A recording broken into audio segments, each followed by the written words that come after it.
And I have a haircut. Sweet deal. Let's get right into this. Sing it, sis. Woo! So, everyone who is watching, we just want to say hello, first of all. This is so cool, doing this virtually. We're at the Wiltern in LA, and it's so much fun. And this next song that we're about to sing is actually the title track of our sophomore album called Ungodly Hour. And this song is so special to us because it was the start of it all. And this is what a lot of folks have been like unsubtly pressing me to watch. So for us, for this time, this round, the second album. So we want you all to sing along from your computer screens. We love you all. Thanks for all the support. Yeah. Hey, hit me with your eyes. I ain't never seen that kind of view. You're walking over here, the way that it went down, that's when I knew. We've been talking all night, but I could tell you need to work on you, like you, like you, like you. Oh, you been playing sweet, but baby, don't you know that talk is cheap? You can't fool me. What you doing? I'm not much of a songwriter myself, but I do know that upbeat tunes generally do way better than ballads. They perform way better. So it's no surprise to me that like this start is something that a lot of people enjoy. You can back it up for me, like me, like me. You know that I heard it all before. You're hesitant, wish you could give me more. I know you like to play those silly games. When you're done, when you decide you like yourself, when you decide you need someone, when you don't have to think about it, love me at the ungodly. When you decide you like yourself, when you decide you need someone, when you don't have to think about it, then love me at the ungodly. So this is another example of like it's important. Singers don't practice their rhythm. I found I certainly was guilty of this early in my approach to singing and learning. And you have to. there's no way around it. Rhythm is a part of music, right? There's rhythm, timbre, harmony, melody. So yeah, rhythm, timbre, harmony, melody. So you really do have to do that work. Yeah. Let's keep going. I don't have the time to teach you how to love all over again. Now let me ask you this: are you giving all that you could give? 'Cause once you get it right, baby, just know I'll let you in. I'll let you in. Oh, you know that I've heard it all before. Your head's So this is a really great point here. Again, we're going to talk about rhythm.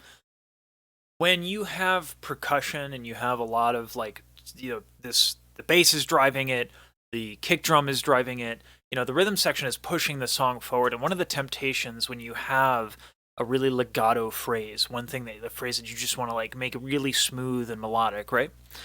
One of the problems that I see a lot of people is that they start making this legato phrase, boom, boom, boom, boom, and they start kind of mimicking the drums.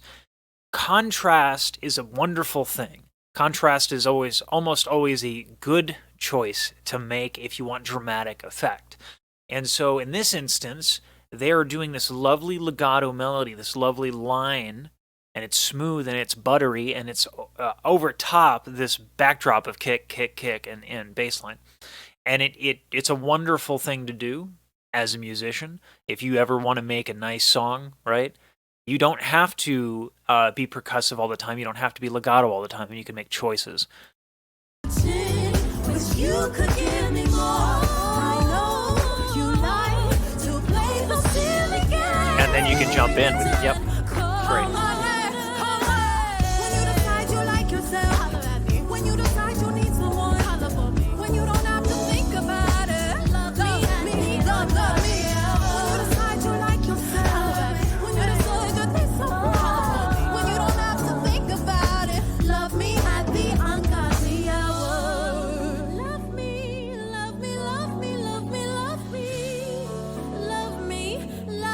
her voice is just so damn pretty.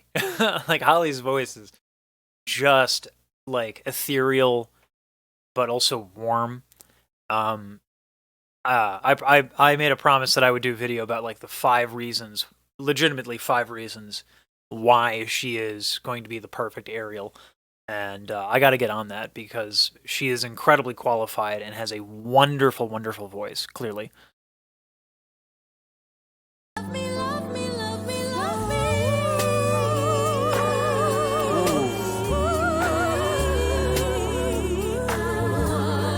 Won't you love me?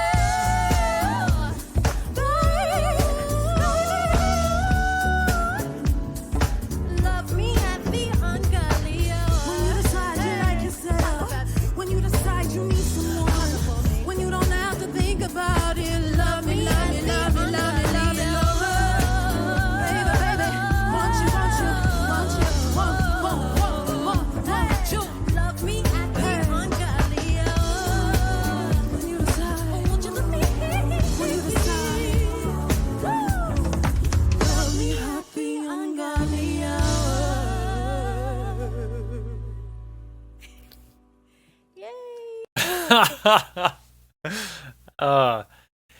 This is a wonderful moment too. In the last video, I was kind of upset, but the cameraman was always focused on Chloe. Not that Chloe is undeserving of attention, but I didn't see a lot of Halle. This is, if you want to be a performer, you really do have to be honest about yourself. Like personas are going to be, people have great BS detectors. So I think they're two different people, right? Halle is, this was like a little charming moment of being on the microphone, of being a person and engaging with the audience in a sincere way. And it's very different. It's very different from Chloe. And I'm not saying it's better or worse. I'm saying it's unique to her, which makes it genuine, which makes me kind of like, feel connected, right? Because when people are genuine, we connect a little bit better. So if you're not this like big superstar, go out and make a bunch of moves, don't try to be you. It's always more effective. Yay! I always like that one.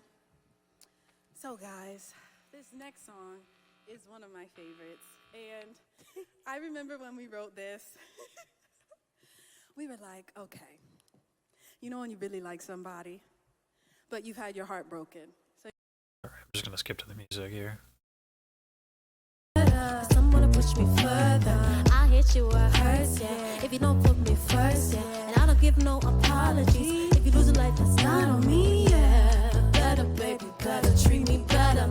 So this is something every person who makes music can learn from rap, hip hop.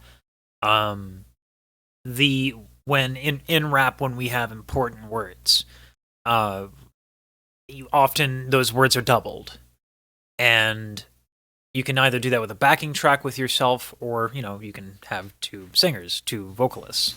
Just that, doubling the words when it matters, when it's important, so that you're heard. Right?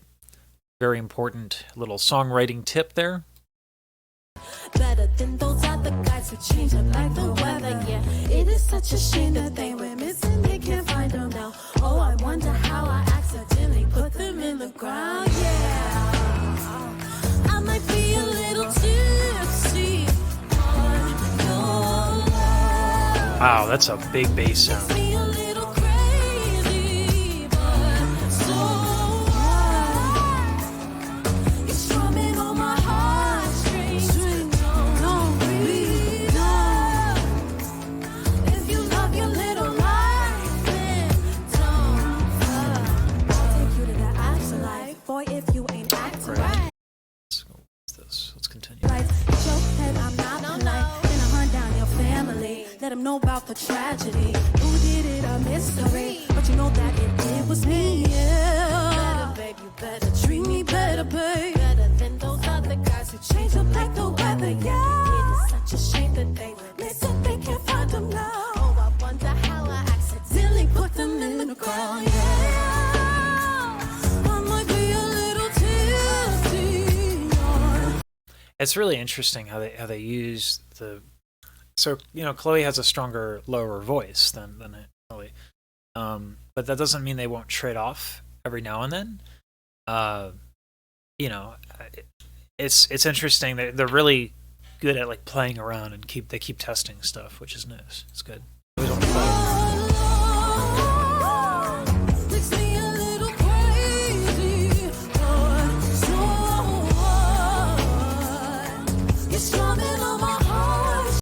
This is a concept called vowel modification. Excuse me. So Chloe was singing the word crazy, right? But if we go back, she almost like morphs it to a bit of a schwa, which is a sound, right? Let's go back. So when we get to the word crazy,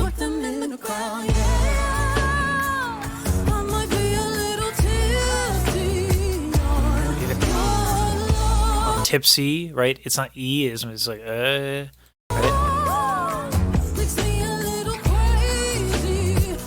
E, right? It's more almost like an and not an E.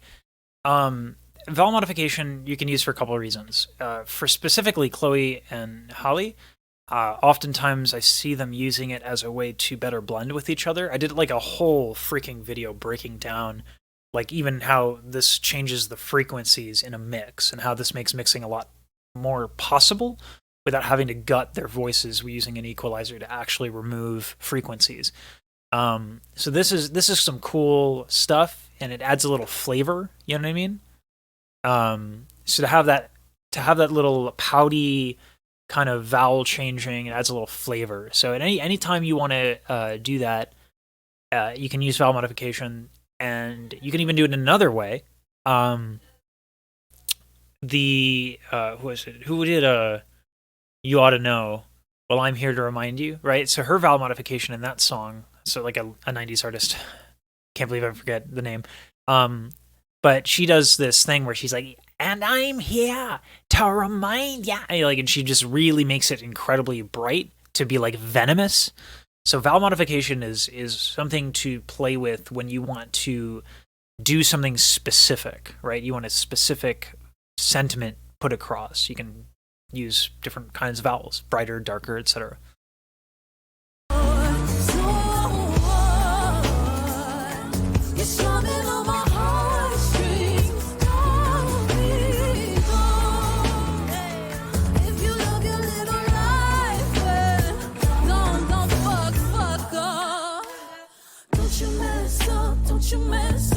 So, someone might feel like they're clever and point out that Chloe was flat there.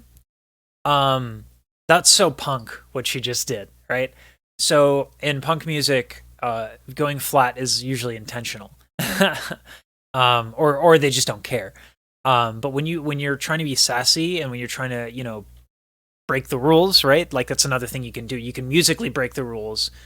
The rules, right? Whatever rules, you can break convention in order to express rebelliousness. So, yeah. Boy in your ear like a radio. All my bad girls, shake a little ass if you crazy, yeah. We just having fun. I might be a little tipsy on your love.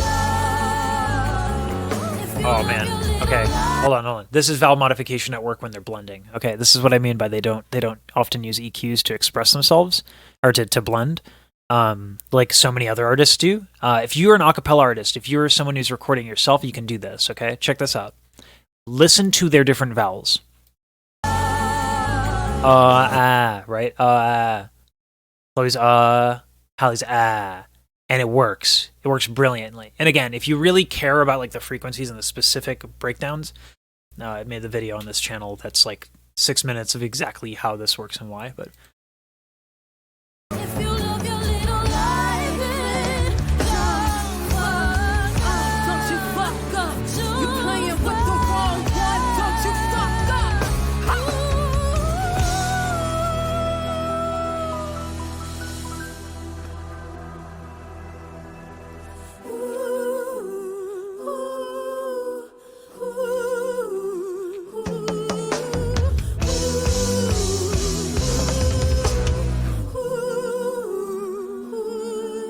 That's beautiful.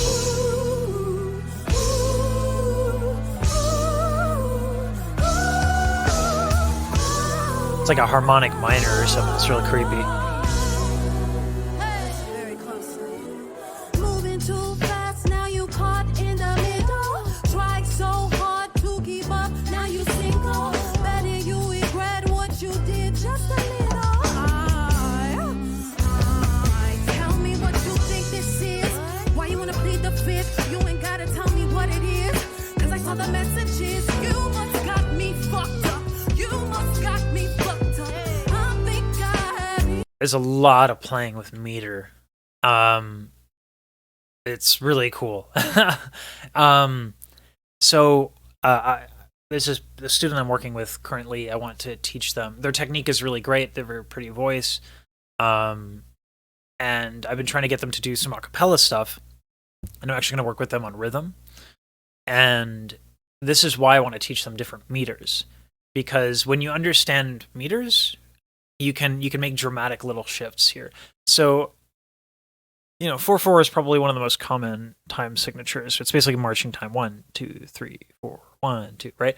That's the most common time signature that we see in almost all music. Cause I saw the messages. You must got me fucked up. You must got me fucked up. It's syncopated, like,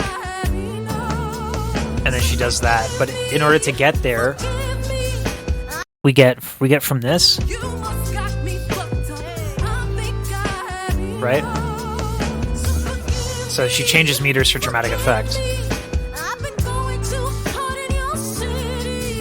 So forgive me, cause I'm not teary. Best believe I'ma want to better things. Oh, you lie. All you do is lie.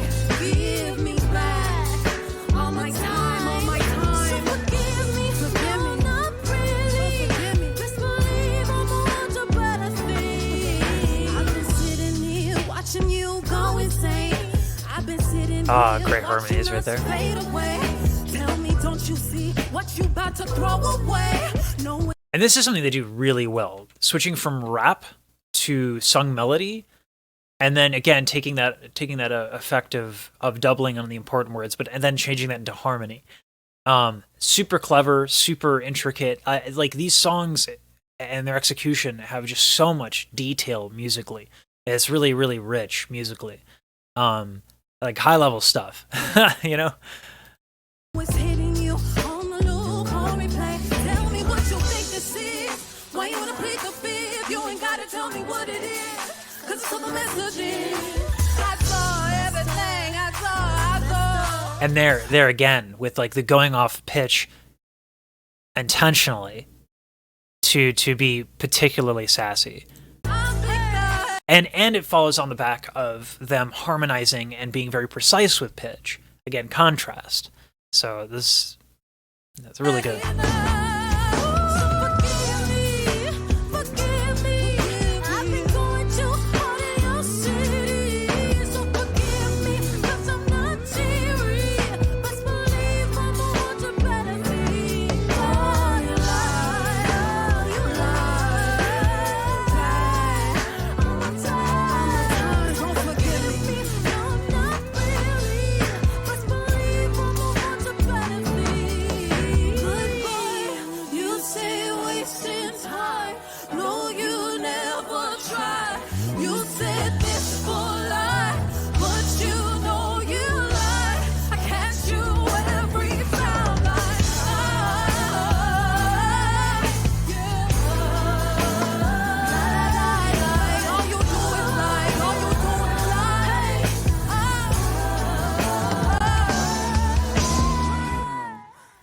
Holy crap.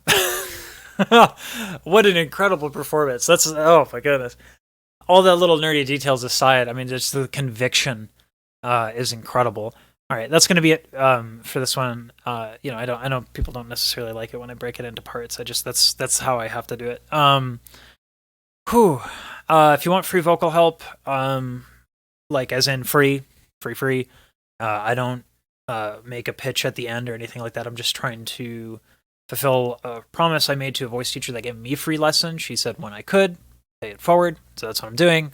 does no skin off my bones if you don't come to the Discord. Saves you your time. But if you want free voice lessons, I'm doing that. Trying to currently they're at an hour. I might break them down to 30 minutes if there are enough people, but right now there's just not many. So use that resource or don't. You can also, if you don't want to actually like sit in a voice channel and do all that stuff, you can just ask me questions in the YouTube comments or send me recordings on the Discord as well. Until next time, happy singing. And I can't wait to do this tomorrow again.